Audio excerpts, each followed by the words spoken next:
Hi dears, welcome back to Xylem learning. വണക്കം വണക്കം വണക്കം മക്കളെ, എന്തെല്ലാം സുഖമാണ് എന്റെ മക്കൾക്ക്. നിങ്ങൾ തമ്മിലേയും കണ്ടതുപോലെ തന്നെയാണ് ഈ ചോദ്യങ്ങൾ പഠിക്കാതെ എന്റെ മക്കൾ ഇങ്ങോട്ടേക്ക് പോകരുത്. ഞാൻ ആദ്യമായിട്ടായിരിക്കും, അല്ലെങ്കിൽ ഞാൻ അങ്ങനെയൊന്നും കണ്ടന്റ് വീഡിയോസ് ഇടാറില്ല.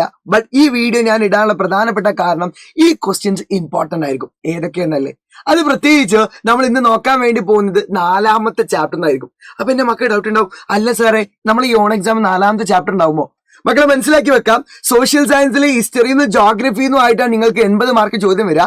അതില് ഹിസ്റ്ററിന്റെ ഭാഗത്ത് നിന്ന് 1ാമത്തെ ചാപ്റ്ററിനും, അയ്യോ അവിടെ കളറില്ലല്ലേ, 1ാമത്തെ ചാപ്റ്ററിനും അതേപോലെ തന്നെ 2ാമത്തെ ചാപ്റ്ററിനും 4ാമത്തെ ചാപ്റ്ററിനും ആയിരിക്കും എന്റെ മക്കൾക്ക് എക്സാമിന് ക്വസ്റ്റ്യൻ ചോദിക്കുക. സോ എന്റെ മക്കൾ നന്നായിട്ട് മനസ്സിലാക്കി വെച്ചോ, ഈ ഭാഗം നന്നായിട്ട് ക്ലിയർ ആക്കി പഠിച്ചിട്ട് പോകണം. അപ്പൊ നമുക്ക് നോക്കാം ഏതൊക്കെയാണ് ചോദ്യങ്ങൾ, കൃത്യമായിട്ട് നോക്കാം. സോ ആദ്യമായിട്ടാണ് ഈ ചാനലിലേക്ക് വരുന്ന മക്കളാണെങ്കിൽ ഒന്ന് എന്ത് ചെയ്യുക, സബ്സ്ക്രൈബ് ചെയ്യുക. മാത്രമല്ല നിങ്ങളെ ഫ്രണ്ട്സിനൊന്ന് ഈ വീഡിയോ ഷെയർ ചെയ്ത് കൊടുക്കുക. കാരണം ഇന്ന് പറയാൻ പോകുന്ന ചോദ്യം, നിങ്ങൾക്ക് ഇനി 28 ദിവസമാണ് ഓൺ എക്സാമിനുള്ളത്. മക്കളെ മനസ്സിലാക്കിയ കേട്ടോ, ഓൺ എക്സാമിന് ആകെ 28-27 ദിവസങ്ങളേ ഉള്ളൂ. ആ ദിവസത്തിനുള്ളിൽ നിങ്ങൾക്ക് ഏറ്റവും ഇമ്പോർട്ടന്റ് ആയ ചോദ്യങ്ങളാണ് ചർച്ച ചെയ്യാൻ വേണ്ടി പോകുന്നത്. നിങ്ങളെ ഫ്രണ്ട്സിനൊന്ന് ഷെയർ ചെയ്ത് കൊടുക്കുക. എല്ലാവരും ഇങ്ങോട്ടേക്ക് വിളിച്ചുകൊണ്ട് നമുക്ക് അടിപൊളിയായിട്ട് പഠിക്കാം. വീഡിയോ ഇഷ്ടപ്പെട്ടാൽ ഒന്ന് ലൈക്ക് അമർത്തും ചെയ്യാം. നമുക്ക് നോക്കാം എന്തൊക്കെയാണ് ഈ ചാപ്റ്ററിന് നിങ്ങൾക്ക് വരാൻ പോകുന്ന പ്രധാനപ്പെട്ട ചോദ്യം. ഒരുപാട് എണ്ണം ഉണ്ട്. ഞാൻ ആദ്യം മനസ്സിലാക്കി തരാം. ചില മക്കൾക്കൊക്കെ ഈ ചാപ്റ്റർ അവസാനം ആയതുകൊണ്ട് തന്നെ ഒരൊറ്റ വട്ടം ഓടിച്ചു പോയതായിരിക്കും. അപ്പൊ എന്റെ മക്കൾക്ക് ഡൗട്ട് ഉണ്ടോ, ഇതിന് എങ്ങനെ ചോദ്യം വരെ ഏതൊക്കെ രീതിയിലാണെന്നുള്ളത്. മക്കളെ പേടിക്കേണ്ട ആവശ്യമില്ല. ഈ ചാപ്റ്റർ നമ്മളിതാ ഈ രീതിയിലേക്ക് മാറ്റിയിട്ടുണ്ട്. ഇതിൽ പ്രധാനമായിട്ടും ഇത്ര എണ്ണാണ് പഠിക്കാനുള്ളത്. ഒരു കാര്യം പറഞ്ഞുതരാം, കഴിഞ്ഞ പ്രാവശ്യത്തെ എക്സാമിന് ഫെഡറലിസം വരെയാണ് ചോദിച്ചത്. കഴിഞ്ഞ എക്സാമിന് ബുക്കൊക്കെ എത്താൻ നേരം വൈകിയതുകൊണ്ടാണ് ആ രീതിയിൽ വരാം. നമുക്ക് ഈ പ്രാവശ്യം മനസ്സിലാക്കി വെക്കാം, ഈ ചാപ്റ്ററിന് മൊത്തമായിട്ട് തന്നെ ചോദ്യം വരാം. അതുകൊണ്ട് ഇതിലെ എല്ലാ കാര്യം ഇമ്പോർട്ടൻ്റ് ആയിട്ട് പഠിക്കണം. അപ്പം ഈ ചാപ്റ്ററിൽ എന്താ പഠിക്കാനുള്ളത്? ആദ്യം എന്താണ് ലക്ഷ്യപ്രമേയം, ലക്ഷ്യപ്രമേയം എങ്ങനെയാണ് അവതരിപ്പിച്ചത്, ആ ലക്ഷ്യപ്രമേയം അവതരിപ്പിച്ചാണ് കോൺസ്റ്റിറ്റ്യൂഷൻ ഉണ്ടാക്കാൻ തീരുമാനം വരുന്നതും, അല്ലെങ്കിൽ കോൺസ്റ്റിറ്റ്യൂഷന് എല്ലാവരും സപ്പോർട്ട് നൽകുന്നതും, പിന്നെ കോൺസ്റ്റിറ്റ്യൂഷൻ എങ്ങനെ നിർമ്മിച്ചു, എന്താണ് സവിശേഷതകൾ, എന്തൊക്കെയാണ് അതിലെ ഫെഡറലിസം, അതാണ് പഠിക്കാനുള്ളത്. അപ്പോൾ ഈ ചാപ്റ്ററിന് നേരിട്ട് നമ്മൾ ഈ സിനിമയിലൊക്കെ പറയില്ലേ, പാർട്ട് എ പാർട്ട്, അല്ലെങ്കിൽ ഇന്റർവെല്ലൊക്കെ പറയില്ലേ, അല്ലെങ്കിൽ ഫസ്റ്റ് ഹാഫ് സെക്കൻഡ് ഹാഫ് എന്നൊക്കെ പറയില്ലേ, ഇതാണ് ഫസ്റ്റ് ഹാഫ്. എന്താണ് കോൺസ്റ്റിറ്റ്യൂഷൻ ഉള്ളത്, ഇതെന്താണ് ആ കോൺസ്റ്റിറ്റ്യൂഷൻ ഉള്ളിലേക്കാണ് ഇതിലും പഠിക്കാനുള്ളത്. ഈ രീതിയിലാണ് പഠിക്കാനുള്ളത്. അപ്പൊ നമുക്ക് ഇതൊക്കെ എന്തെങ്കിലും കൃത്യമായിട്ട് ലൈവുകൾ നിങ്ങൾക്ക് തരുന്നതാണ്. നമുക്ക് ഏറ്റവും ഇമ്പോർട്ടന്റ് ആയ ചോദ്യം നോക്കാം. മക്കളെ, നിങ്ങൾക്ക് ചോദിക്കാൻ പോകുന്ന ഒരു ചോദ്യം അധികാരം വേർതിരിക്കൽ വരാൻ ചാൻസ് ഉണ്ട്, സെപ്പറേഷൻ ഓഫ് ദ പവർ. പക്ഷെ ഇത് 8ാം ക്ലാസ് പഠിച്ച സാധനം, അതുകൊണ്ട് തന്നെ 9ാം ക്ലാസ്സിൽ ഇതിന് അതേ അപ്ഡേറ്റ് ചോദിക്കാൻ ചാൻസ് ഉണ്ട്. ഞാൻ ഒരു പക്ഷെ പറയുന്നു, ഈ പ്രാവശ്യത്തെ എക്സാമിന് നിങ്ങൾക്ക് ഇതിന്ന് ഈ ഒരു ചോദ്യം 2025 ഓൺ എക്സാമിന് മക്കളെ ഇതിന്നൊരു ചോദ്യം വരാൻ ചാൻസ് ഉണ്ട്. കാരണം എന്താ അറിയോ, 2024 ഓൺ എക്സാമിന് ഇതേ ചോദ്യം വന്നിട്ടുണ്ട്. ആ ചോദ്യം നമുക്ക് കൃത്യമായിട്ട് പഠിച്ചിരിക്കണം. എങ്ങനെയാണെന്നല്ലേ, പഠിപ്പിച്ചുതരാം. അപ്പൊ നമ്മൾ നോക്കാം, അധികാര വേർതിരിക്കൽ. നമ്മുടെ ഭരണഘടനയിൽ എന്ത് ചെയ്തിട്ടുണ്ട്, അധികാരം കൃത്യമായിട്ട് വേർതിരിച്ചിട്ടുണ്ട്. അവർ ഗവൺമെന്റ് എന്ന 8ാം ക്ലാസ്സിലെ കഴിഞ്ഞ പ്രാവശ്യം പഠിച്ച ചാപ്റ്റർ നിങ്ങൾ പഠിച്ചിട്ടുണ്ട്. നോക്കിയോളി, അധികാരം എങ്ങനെ വേർതിരിച്ചത്. പ്രധാനമായിട്ട് മക്കളെ നിങ്ങൾക്കൊക്കെ അറിയാം, എത്ര ഉണ്ടെന്ന് മക്കളെ ഒന്ന് കമന്റ് ചെയ്യാൻ പറ്റുമോ? അതാ ഇവിടെ കൊടുത്തിട്ടുണ്ട്, 3 എണ്ണമാണ്. ഏതൊക്കെയാണ്? ഒന്ന് ലെജിസ്ലേച്ചർ ഉണ്ട്, മറ്റേത് എക്സിക്യൂട്ടീവ് ഉണ്ട്, മൂന്നാമത്തേതാണ് ജുഡീഷ്യറി. നിയമനിർമ്മാണ സഭയുണ്ട്, കാര്യനിർവ്വഹണ സഭയുണ്ട്, അതേപോലെ നീതിന്യായ വിഭാഗം. ഇതാണ് 3 ആൾക്കാർ. ഈ 3 ആൾക്കാർ പ്രത്യേകത പറഞ്ഞുതരാം. നിയമനിർമ്മാണ സഭ എന്ത് വെച്ചാൽ നിയമം ഉണ്ടാക്കാനുള്ള ആൾക്കാരാണ്, മേക്സ് ദ ലോ ആണ്. മേക്സ് ദ ലോ ചെയ്യുന്ന ആൾക്കാരാണ് എന്ത് ചെയ്യുക, എന്റെ മക്കൾ മനസ്സിലാക്കി വെക്കാം. നിയമം ഉണ്ടാക്കുന്ന ആൾക്കാരാണ്, നിയമം നിർമ്മിക്കുന്ന ആൾക്കാരാണ്. കാര്യനിർവ്വഹണ വിഭാഗം എന്താണ്, എക്സിക്യൂട്ട് ചെയ്യുന്ന ആൾക്കാരാണ്. ഇംപ്ലിമെന്റ് ചെയ്യുന്നവരാണ്, നടപ്പിലാക്കുന്നവരാണ് എന്ത് ചെയ്യുക, മനസ്സിലാക്കി വെക്കാം. നീതിന്യായം എന്താണ്, നിയമത്തെ വ്യാഖ്യാനിക്കുന്നവരാണ്, ഇന്റർപ്രേറ്റ് ചെയ്യുന്നവരാണ്, വ്യാഖ്യാനിക്കുന്നവരാണെന്ന് മനസ്സിലാക്കി വെക്കാം. എക്സാമിനാണെന്ന് ചോദിക്കാൻ ചാൻസ് കുറവാണ്, കാരണം അത് 8ാം ക്ലാസ് വരെയുള്ള സിലബസ് ആണ്. ഇനി നമുക്ക് പഠിക്കേണ്ടത് ഇതിലെ പ്രധാനപ്പെട്ട കാര്യമായിട്ടുള്ള ഇതിന്റെ 1ാമത്തെ നിയമനിർമ്മാണ സഭയുടെ ചുമതലകൾ എന്തെല്ലാം. ആ നിയമനിർമ്മാണ സഭയുടെ ചുമതലകൾ എന്താ വെച്ചാൽ പാർലമെന്റിന്റെ പ്രധാനപ്പെട്ട ചുമതലകൾ നിങ്ങൾക്ക് എക്സാം ചോദിക്കും. ക്വസ്റ്റ്യൻ കേൾക്കട്ടോ, what are the main features of main functions of parliament. അഥവാ ഭരണഘടനയുടെ പ്രധാനപ്പെട്ട, അല്ലെങ്കിൽ ഭരണഘടനയല്ല, നമ്മളുടെ പാർലമെന്റിന്റെ പ്രധാനപ്പെട്ട സവിശേഷതകൾ എന്തെല്ലാം എന്ന് ചോദ്യം വരാം. മക്കളെ, ഇതിൽ 4 പോയിന്റുകൾ എന്റെ മക്കൾ പഠിച്ചിട്ട് പോകണം. സിമ്പിളാണ്. ഒന്ന് ലോ മേക്കിംഗ് ആണ്. അത് നിയമം എന്ത് ചെയ്യണം, നിർമ്മിക്കണം. നിയമനിർമ്മാണമാണ് ഏറ്റവും പ്രധാനപ്പെട്ട ചുമതല. അടുത്തതാണ് ഇത് ടു കൺട്രോൾ എക്സിക്യൂട്ടീവ്. അപ്പൊ നിയമിക്കുന്നു, എക്സിക്യൂട്ട് ചെയ്യുന്നു. ലോ മേക്കിംഗ്, എക്സിക്യൂട്ടീവ്, അങ്ങനെ പഠിച്ച് കണക്ട് ചെയ്യാം കേട്ടോ. എപ്പോഴും കണക്ട് ചെയ്യുക. നിയമം നിർമ്മിക്കുന്നു, അത് എക്സിക്യൂട്ട് ചെയ്യുന്നു. ഇനി അടുത്തത് കേട്ടോ, act as A custodian of public treasury. അപ്പൊ നിർമ്മിക്കുന്നു, അതെന്ത് നിയന്ത്രിക്കുന്നു.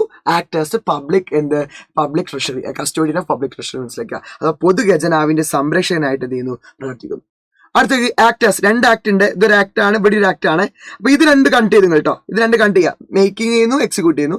Actors the custodian of public ട്രഷറിയും അതായത് ആക്ടേഴ്സ് എന്താണ് ജുഡീഷ്യൽ അതോറിറ്റി ഇൻ ഇംപീച്ച്മെന്റ് അഥവാ ഇംപീച്ച്മെന്റ് നടപടിക്രമങ്ങളിൽ ജുഡീഷ്യൽ അധികാരമായിട്ട് എന്ത് ചെയ്യുക പ്രവർത്തിക്കുന്നുണ്ട്.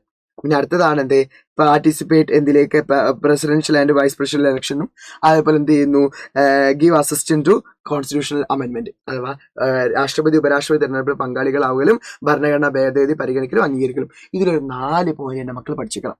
അപ്പൊ ഈ 2 പോയിന്റ് എന്റെ മക്കൾ സിമ്പിളാ. നിയമം നിർമ്മിക്കുന്നു, അത് നടപ്പിലാക്കുന്നു. പൊതുജനാധിപത്യ സംരക്ഷണമാണ്, അതേപോലെ ജുഡീഷ്യൽ അധികാരത്തിൽ പ്രവർത്തിക്കുകയും ചെയ്യുന്നു. പിന്നെ എന്ത് ചെയ്യുക തെരഞ്ഞെടുപ്പിൽ പങ്കെടുക്കുക. ഈ 4 പോയിന്റ് നിങ്ങൾ കണക്ട് ചെയ്ത് പഠിച്ചാൽ എന്റെ മക്കൾ സെറ്റായിട്ട് മാറും. സിമ്പിൾ ആയിട്ടൊന്ന് എഴുതി വെക്കുക. ഞാൻ പറഞ്ഞുതരാം. എൻ്റെ മക്കൾ പഠിക്കുന്ന സമയത്ത് ചെയ്യേണ്ട കാര്യമാണ്. നിങ്ങൾ വെറുതെ ഇത് വീഡിയോ കാണാതെ ഒന്ന് ജസ്റ്റ് ബുക്കിലേക്ക് എഴുതി വെക്കുക. ഇത് 4 എഴുതി വെക്കുക. ഇത് രണ്ട് ടീമാക്കി പഠിച്ചു വെക്കുക. അപ്പം എൻ്റെ മക്കൾ സിമ്പിൾ ആയിട്ട് മാറും. ഇത് 2 ടീം, ഈ 2 ടീം ആ രീതിയിൽ പഠിച്ചു വെക്കുക. ഇതെന്റെ മക്കൾ ചോദിക്കും. ഇത് ചോദിച്ചിട്ടില്ലെങ്കിൽ എന്റെ മക്കൾ ഉറപ്പിച്ചോ, അടുത്ത എന്റെ മക്കൾ ചോദിക്കാൻ പോകുന്ന ചോദ്യം ഇതാണ്: what are the difference between Lok Sabha and Rajya Sabha? ഇത് പണ്ടത്തെ ലോക്സഭയും പണ്ടത്തെ രാജ്യസഭയാണ്. ഇപ്പൊ വ്യത്യാസം വന്നിട്ടുണ്ട്. ഞാൻ ഇതേ ചോദ്യം ഒരു കുട്ടീനെ ചോദിച്ചു കേട്ടോ. What are the difference between Lok Sabha Rajya Sabha? മക്കളെ പറയുന്നത്. ആ മക്കളോട് പറയാൻ പറഞ്ഞപ്പോൾ മക്കളെ എനിക്ക് പറഞ്ഞ ആൻസറാണ്. എന്താ പറയുക, സാറേ ഇവിടെ ഷട്ടർ ഇട്ടുണ്ട്, ഇവിടെ ഷട്ടർ ഇട്ടില്ല. അതായത് ഇതിന് കുറച്ച് കളർ കൂടുതലാണ്, ഇത് കുറച്ച് കളർ കുറവാണ്. ഇവിടെ മൊത്തം റോഡാക്കിയാണ്, ഇവിടെ കുറച്ച് ഗ്രാസ്. ഇതല്ല ഡിഫറൻസ്. അങ്ങനെ എഴുതിയിട്ടുണ്ടെങ്കിൽ നിങ്ങൾക്ക് 1 മാർക്ക് പോലും എന്റെ മക്കൾ കിട്ടൂല. അതുകൊണ്ട് പറഞ്ഞാൽ ഇതെന്താ ഡിഫറൻസ് എന്ന് മക്കൾ പഠിച്ചിരിക്കണം. അതെങ്ങനെ പഠിക്കും മക്കളെ? ഡിഫറൻസ് ഇതാ ഞാൻ ഇവിടെ ആക്കിയിട്ടുണ്ട്. നിങ്ങളെ ബുക്കിൽ എന്താ കൊടുത്തിരിക്കുന്നത് വെച്ചാൽ വൈഡ് ആക്കിയാ കൊടുത്തത്. അങ്ങനെ വൈഡ് ആക്കിയൊന്നും പഠിക്കേണ്ട. നിങ്ങൾ ജസ്റ്റ് എന്ത് ചെയ്യുക, ഈ സിമ്പിൾ ആയിട്ട് മക്കൾ മനസ്സിലാക്കി വെക്കാം. ഇതിൽ ഈ 2 നോമിനേറ്റ് മെമ്പേഴ്സ് എന്ന് പറഞ്ഞ സാധനം ഇപ്പൊ ഇല്ല. അതുകൊണ്ട് അത് നമുക്ക് എന്ത് ഒഴിവാക്കാം. നോക്കിയോട്ടോ, ഇപ്പോഴത്തെ ലോക്സഭയുടെ പ്രധാനപ്പെട്ട പ്രത്യേകതകൾ: 1, എത്ര ആൾക്കാർ സെലക്ട് ചെയ്യും? 543 ഡയറക്റ്റ് ഇലക്ടഡ് മെമ്പേഴ്സ് ആണ്. മാക്സിമം കപ്പാസിറ്റിയാണ് വീതിതരാം. മാക്സിമം ഇപ്പൊ പറ്റുന്ന എത്ര ആൾക്കാരാണ്? 550 ആൾക്കാരാണ്. മാത്രമല്ല known as house of representative, ജനപ്രതിനിധി സഭ എന്നറിയപ്പെടും. 5 വർഷത്തിലാണ് കാലാവധി. സ്പീക്കറാണ് അധ്യക്ഷം വഹിക്കുക. ഇതാണ് ലോക്സഭയുടെ പ്രത്യേകത. രാജ്യസഭയിലാണെങ്കിൽ 238, 12 കൗൺസിൽ ഓഫ് സ്റ്റേറ്റ് എന്നറിയപ്പെടുന്നു. സ്ഥിരം സഭയാണ്, വൈസ് പ്രസിഡന്റ് എന്ന് അറിയപ്പെടും. നിങ്ങൾക്ക് എക്സാമിന് എന്ത് ചെയ്യും? ഇത് എഴുതേണ്ടി വരും. ഞാൻ ആ പോയിന്റുകളൊന്ന് ഇവിടെ ഷോർട്ട് എന്ത് ചെയ്യുക, ഒന്ന് എഴുതി വെച്ചാലോ. ആ പോയിന്റുകൾ ഞാൻ എഴുതി വന്നാലോ. ഞാനൊരു കള്ളിയാക്കിയിട്ട് ഞാൻ നിങ്ങൾക്ക് വേണ്ട ഏറ്റവും പ്രധാനപ്പെട്ട പോയിന്റാണ് വേണ്ടത്. 4 മാർക്കൊക്കെ മാക്സിമം ചോദിക്കുക. 6 മാർക്കൊന്നും ചോദ്യം വരില്ല. ഇനി 6 മാർക്കിന് വന്നോട്ടെ. എല്ലാത്തിനും ഒരു 12 പോയിന്റ് വരെ നമുക്ക് എല്ലാത്തിനും പഠിച്ചു വെക്കാം. നോക്കിക്കോട്ടോ, ഞാൻ ഇവിടെ എഴുതാൻ വേണ്ടി പോവാണ് ലോകസഭ ആൻഡ് രാജ്യസഭ. നോക്കിക്കോട്ടോ, ആദ്യം നിങ്ങൾ അറിയേണ്ടത് ലോക്സഭയ്ക്ക് വേറൊരു പേരുണ്ട്. ലോക്സഭയ്ക്ക് നമ്മൾ ലോവർ ഹൗസ് എന്നറിയപ്പെടും. Lower house. രാജ്യസഭയ്ക്ക് അപ്പൊ പേരുണ്ടാവും അപ്പർ ഹൗസ് എന്നറിയപ്പെടും. അപ്പർ ഹൗസ് എന്ന് പറയും. അധോ മണ്ഡലം, അതേപോലെ ഉപരിമണ്ഡലം. അധോ മണ്ഡലം എന്നറിയപ്പെടും. ഇതിന് ഉപരിമണ്ഡലം എന്നറിയപ്പെടും. ഉപരിമണ്ഡലം അത് ആദ്യം പഠിച്ചേക്കാം കേട്ടോ. അത് ആദ്യം known as lower house, known as upper house. ഇനി നമുക്ക് അതിൽ ആൾക്കാർ എന്നാ എഴുതിക്കാം. ലോക്സഭയിൽ 543 ആൾക്കാരെ പറ്റുക. മാക്സിമം പറ്റുക 550 ആൾക്കാരെയാണ് പറ്റുക. മാത്രമല്ല 5 വർഷമാണ് കാലാവധി. 5 വർഷമാണ് അങ്ങോട്ടേക്കുള്ള കാലാവധി. 25 വയസ്സായാലും എന്ത് ചെയ്യാൻ പറ്റുള്ളൂ? മത്സരിക്കാൻ പറ്റുള്ളൂ. ഫുൾ ഒരു 5ന്റെ കളിയാ. ആ കണക്ട് കേട്ടോ. 540, 550, 25, 5 വർഷമാണ് ഇത് കാലാവധി. ഇത്ര പോയിന്റ് കിട്ടിയല്ലോ. നീ നോക്കിക്കോട്ടോ. ഇനി അടുത്താണ് ഈ സഭയെ അറിയപ്പെടുന്നതാണ്, ലോക്സഭയെ അറിയപ്പെടുന്ന സഭയുടെ പേരാണ് ജനപ്രതിനിധി സഭ. പ്രതിനിധി സഭ എന്നറിയപ്പെടും. ജനപ്രതിനിധി സഭ. ഹൗസ് ഓഫ് റെപ്രസെന്റേറ്റീവ് എന്ന് വിളിക്കും. ഹൗസ് ഓഫ് റെപ്രസെന്റേറ്റീവ് എന്ന് വിളിക്കും. റെഡി ആണല്ലോ. അഥവാ ജനങ്ങൾ തെരഞ്ഞെടുക്കുന്ന ആൾക്കാരാണ് വിളിച്ചത്. അവിടെ ഹൗസ് ഓഫ് റെപ്രസെന്റേറ്റീവ് എന്തുണ്ട്, ഈ സഭയെ വിളിക്കാറുണ്ട്. ഇനി അടുത്തതാണ് ഇതിന്റെ സ്പീക്കർ ആരാണ്. ഇതാണ് നമുക്ക് മറക്കരുത്. സ്പീക്കർമാർ അങ്ങോട്ടും ഇങ്ങോട്ടും മാറും. നമുക്ക് അത് കൃത്യമായിട്ട് പഠിച്ചിരിക്കണം. ഇതിന് സ്പീക്കർ ആരാണ്? ഇതിന് ലോക്സഭ സ്പീക്കർ തന്നെയാണ് കേട്ടോ. ലോകസഭ സ്പീക്കർ തന്നെയാണ്. സ്പീക്കർ ആണ് മനസ്സിലാക്കിയേക്കാം. അപ്പൊ ഇതിൽ പോയിന്റ് കിട്ടിയല്ലോ. അപ്പൊ നോക്കിക്കോട്ടോ. ഇനി അടുത്ത രാജ്യസഭ നമുക്ക് ചെയ്താം. രാജ്യസഭ നോക്കിക്കോളി. ഇവിടെ വരുമ്പോൾ ഡേറ്റുകളൊക്കെ വ്യത്യാസമുണ്ട്. ഇവിടെ 238 അംഗങ്ങളാണ്. മാക്സിമം നമുക്ക് എത്ര ആൾക്കാർ കൊള്ളും? 12 ആൾക്കാരെ ആർക്ക് നോമിനേറ്റ് ചെയ്യാം? പ്രസിഡന്റിന് നോമിനേറ്റ് ചെയ്യാം കേട്ടോ. പ്രസിഡന്റിന് 12 ആൾക്കാരെ നോമിനേറ്റ് ചെയ്യാൻ പറ്റും. പ്രസിഡന്റിന് 12 ആൾക്കാർ നോമിനേറ്റ് ചെയ്യാൻ പറ്റും. ടോട്ടൽ എത്ര ആൾക്കാരാണ്? 250 ആൾക്കാരാണ് മാക്സിമം പറ്റുക. മാത്രമല്ല 6 വർഷമാണ് കാലാവധി. 6 വർഷമാണ് കാലാവധി. അതേപോലെ 30 വയസ്സായാലും എന്ത് ചെയ്യാൻ പറ്റുള്ളൂ? 30 വയസ്സായാലും അങ്ങോട്ടേക്ക് മത്സരിക്കാൻ പറ്റുള്ളൂ എന്ന് മനസ്സിലാക്കി കേട്ടോ. 30 വയസ്സായാലും. പിന്നെ ഇതിനറിയപ്പെടുന്നവരാണ് സ്ഥിരം സഭ എന്നറിയപ്പെടും കേട്ടോ. അഥവാ പെർമനന്റ് ഹൗസ് എന്നറിയപ്പെടും കേട്ടോ. സ്ഥിരം സഭ എന്നറിയപ്പെടും. ഇതിന് സ്പീക്കർ ആരാ ചോദിച്ചാൽ എന്റെ മക്കൾ മനസ്സിലാക്കി വെച്ചോ. ഇതിന്റെ സ്പീക്കർ ആരാണ്? വൈസ് പ്രസിഡന്റ് ആണ് എന്ന് മനസ്സിലാക്കി കേട്ടോ. വൈസ് പ്രസിഡന്റ് ആണ് മനസ്സിലാക്കിയേക്കുക. പ്രസിഡന്റ് ആണ് മനസ്സിലാക്കിയേക്കുക. ഉപരാഷ്ട്രപതി എന്ന് പറയും. ഉപരാഷ്ട്രപതി. നോക്കിക്കോളി, നിങ്ങൾക്ക് 6 മാർക്ക് ചോദിച്ചോട്ടെ, ഇനി 8 മാർക്ക് ചോദിക്കട്ടെ, എന്ത് ചോദിക്കട്ടെ. എത്ര പോയിന്റ്? 1 2 3 4 5 6 7 8 9 10 11 12 13 14 16 പോയിന്റ് ഉണ്ട്. 16 പോയിന്റ് എന്റെ മക്കൾ പഠിച്ചാൽ എന്തേ പറ്റും? ഇത് എന്റെ മക്കൾക്ക് ചിലപ്പോൾ എക്സാമിന് ചോദിക്കാൻ ചാൻസ് ഉണ്ട്. അപ്പൊ ഈ 2 ചോദ്യങ്ങളിൽ ഏതെങ്കിലും ഒന്ന് എന്റെ മക്കൾ എന്തായാലും 100% അമീൻ സർ വെറുതെ പറയല്ല, വരാൻ ചാൻസ് ഉണ്ട്.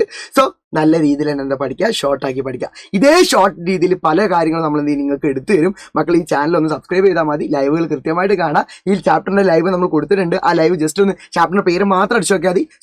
കൂടെ അമീൻ സാറിനോ പച്ചകൽബെന്നോ എന്തോന്ന് അടിച്ചാൽ മതി, സെറ്റ് ആക്കിയിട്ട് പറ്റും. സോ ഈ വീഡിയോ നിങ്ങൾക്ക് ഉപകാരമായോ? ഇതേപോലെ ചോദ്യങ്ങൾ ഏറ്റവും ഷോർട്ടാക്കി എൻ്റെ മക്കൾ വേണം. അങ്ങനെയാണെങ്കിൽ എൻ്റെ മക്കൾ കമന്റ് ബോക്സിൽ അറിയിക്കുക ഏതൊക്കെയാണ് വേണ്ടത്, ഏത് ചാപ്റ്റർ ടഫുള്ളത് അതൊക്കെ പറഞ്ഞുതരാം. മാത്രമല്ല ഈ ക്ലാസ് നിങ്ങൾ ഇഷ്ടപ്പെട്ടിട്ടുണ്ടെങ്കിൽ ഒന്ന് നിങ്ങളെ ഫ്രണ്ട്സിന് ഒന്ന് ഷെയർ ചെയ്ത് കൊടുക്കുക. എല്ലാവരും എന്ത് ചെയ്യുക, നമ്മളെ ക്ലാസ്സിനെ എന്തായാലും ഫാമിലിക്ക് കൊണ്ടുവരിക. സോ എങ്ങനെ ഉണ്ടായിരുന്ന ക്ലാസ്, ഷോർട്ടായോ എല്ലാം എൻ്റെ മക്കൾ കമന്റ് ചെയ്യുക. ഏറ്റവും നല്ല കമന്റുകൾക്ക് സാറ് റിപ്ലൈ തരുന്നതാണ്. So thank you so much, love you all. Like ചെയ്യാത്തവരൊന്ന് ലൈക്ക് ചെയ്യുക. So bye. ഇനി ഇങ്ങനത്തെ വീഡിയോ ആയിട്ട് ഞാൻ വരാം. ബൈ.